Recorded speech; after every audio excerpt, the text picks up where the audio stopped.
કે દુનિયા આપણી ઉપર ગમે એવું કઈ છાટા ઉડાડે નિંદા કરે ત્યારે આપણી આંખ ન ઉઘડે ને તો કઈ નહીં, કારણ કે દુનિયાનો નિયમ છે, આજે વાવાય કરે ને કાલે નાનાય કરે.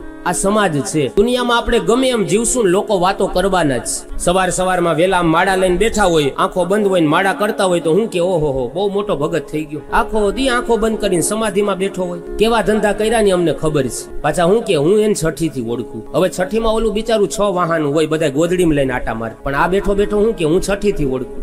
એની આંખ ખુલી રહી જાય ને એની સામું જોવાઈ જાય તો હું કે આની આંખના ઠેકાણા જ ન હોય, આખો દી ચક્કર બકર જોયા જ કરતો હોય. હવે ઈ વાતથી કંટાળીને આપણે આમ આંખ હેઠી રાખીને હાઈલા જતો હોય એટલે હું કે એવા તો હું ધંધા કર્યા, ઊંચું નથી જોઈ શકતો, હેઠું જોઈને હાઈલો જાય, અને આમ ઊંચું જોઈને હાઈલા જાય તો કે અભિમાની થઈ ગયું, આખો દી આમ છાતી કાઢીને ફરતો હોય. આ બધી વાતથી કંટાળો ને આપણે આંખને ફોડી નાખીએ તો એની દુનિયા કે કરેલા કર્મના જ ભોગવવા પડે. આ દુનિયા છે.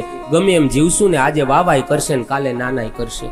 સમાજના સર્ટિફિકેટ મેળવવાની અપેક્ષા ન રાખવી.